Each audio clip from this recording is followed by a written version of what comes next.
conversation, let me rewind my disclaimers and let's get back into it, okay? Of course, before I get started, I do have those disclaimers to get out of the way. I live near a major highway here in the country of Belize, so you will hear those motor vehicles in my background.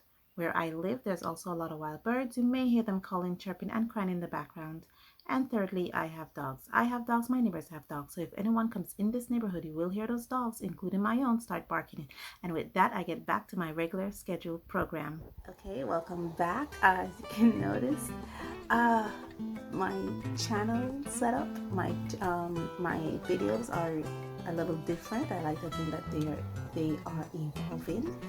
And today, for today's video session, we will be talking about artist block. So now, to me, artist block has varying degrees. You know, you have the stage where you are at literally a standstill. You don't know what to draw. You don't know what to create. You have no ideas whatsoever on what to do. I am not at that stage. I am not at that stage right now. Right now, I am in the stage where I have lost my enthusiasm in creating things. I have lost my motivation. I mean, once I put pencil to paper, pen to paper, I draw, so I do know what to create. I just don't feel motivated to do so. And that's what we're going to be talking about today, how I overcome that. And this little book here is just the answer. Okay, so this little sketchbook is the key. This is actually an art journal that I made, and I noticed something about me that whenever I lose that enthusiasm in doing art, I make a sketchbook. And that motivates me to create. And I don't make a regular sketchbook like I normally do. I wish I had a snare here to show you guys. Is this one? This should be one, yeah. Like these. These are just normal little sketchbooks that I make. And, just normal little sketchbooks, normal little sketchbooks. No, this is a watercolor sketchbook. And I make something a little different. I think the last time I had an artist, where's the little sketchbook? Here. Here's one. This little one here. I haven't really put anything in this book yet. And then you have this one here. Sorry, my desk is a mess right now. This is an accordion sketchbook. It's really cool. And then you have this little one here. So whenever I reach this stage where I have lose this enthusiasm in drawing or in creating art, I make a little sketchbook that's different than all the regular sketchbooks that I made, and I try to really push my creative juice. And I find that making these little sketchbooks, especially, this little sketchbook here, I mean, it's so encouraging to draw. I mean, it's something different. It's so gorgeous, it's beautiful, it's just so nice to be able to push myself to draw this small, especially this. This is actually something, I didn't even draw this, I just made the shapes with the brush, which is amazing. I've never done this before. And those are the things that motivates me and bring me back into drawing. Now this sketchbook here is actually completely different. Yes, it looks like the first one I showed you, the brown one, but this has a different type of paper in it, and its purpose is completely new to me. What a big truck. Yeah, that was a big truck. Sorry guys. Yeah, this is just so new to me, and let me show you it, okay? Not a walkthrough. This is just me showing my little sketchbook here. I got this from a baby shower that I went to, and I have it with this little wraparound. You have to hold it together. Normally I just put the wraparound here, the back of this, so it doesn't get in the way, like it's trying to do now. Yeah, so I normally put this wraparound in the back. right there. Let me bring you guys a little closer to the, okay. And let's try to set up. There we are. So this is, it's made from paper. Now this paper has two sides to it. What I did is that this is just normal printing paper, guys. And I primed it with my handmade or my homemade watercolor ground, and then I stained it like this so that it looked aged and old with some walnut ink. And to me it just looks gorgeous. I mean, and even I decoed the edges of it, you know, just tear the edges of it off just to let it look nice and decoed, and so that it looks like old paper. And then I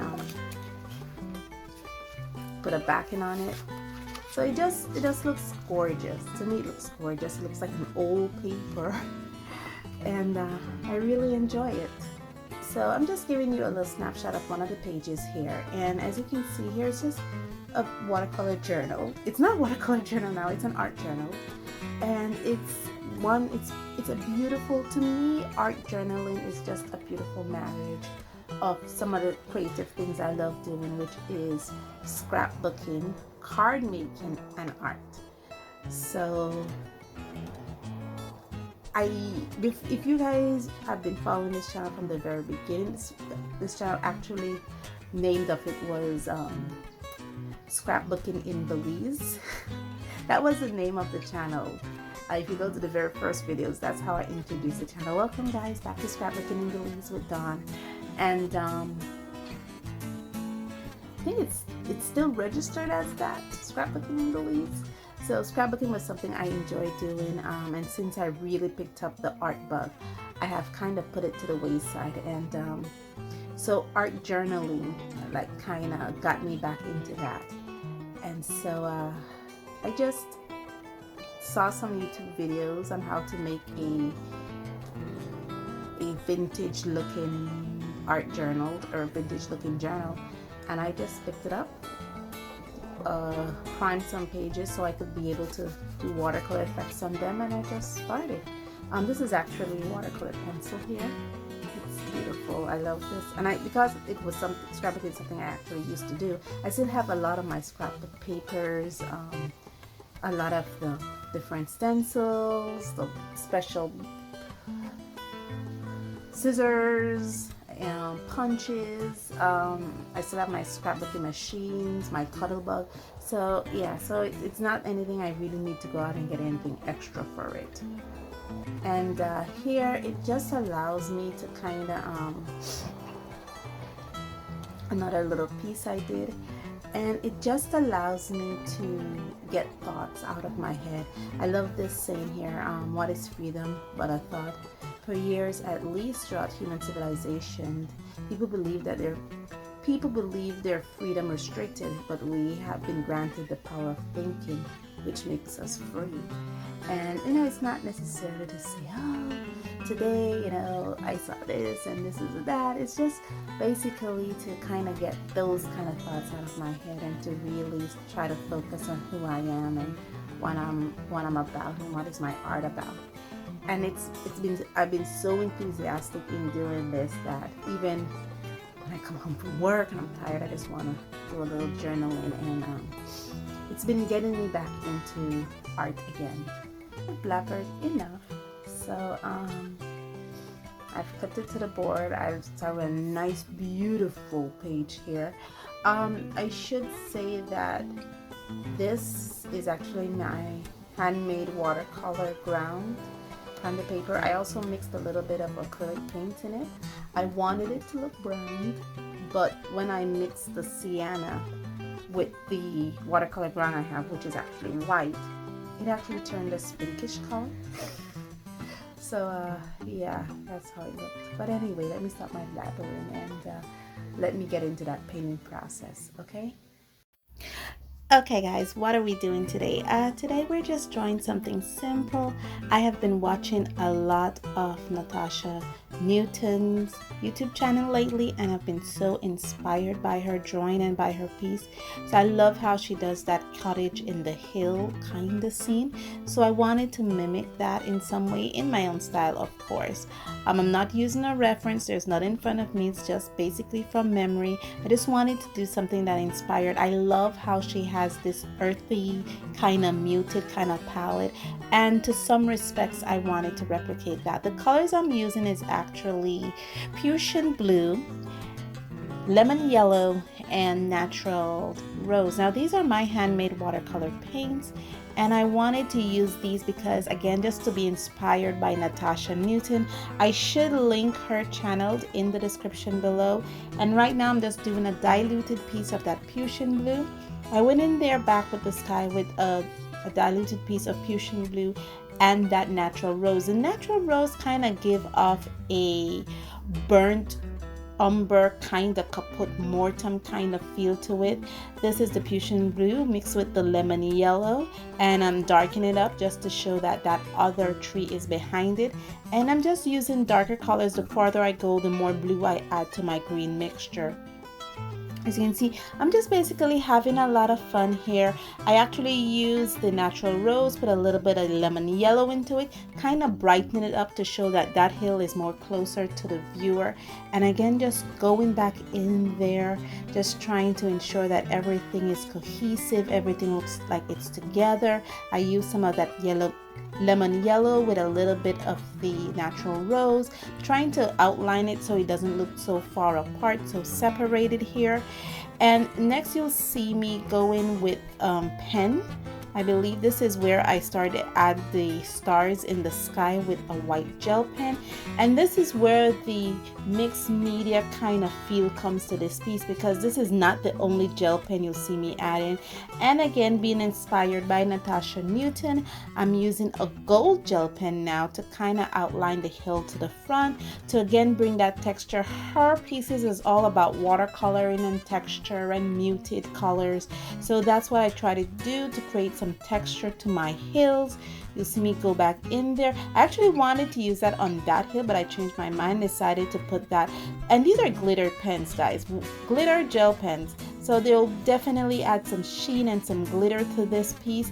You will see me now trying to create texture onto the tree, and while I'm recording this, I think like the look of it. So, and being that these gel pens are water soluble, I kind of erase that effect off this tree. It makes it looks a little darker, and it's supposed to look brighter than the tree that's behind it. So just going back in there. Thank you guys so much, and I'll see you in the end. Guys, that's it. I am finished. Now I will be doing the journaling portion of this. I am not sure what I want to journal, but I have been using this. This is actually a fountain pen I have this for over a year, and it's a speedball. It's the 1.1 nib size, and been using it, been learning how to use it, and I've just been enjoying the process of using it in this.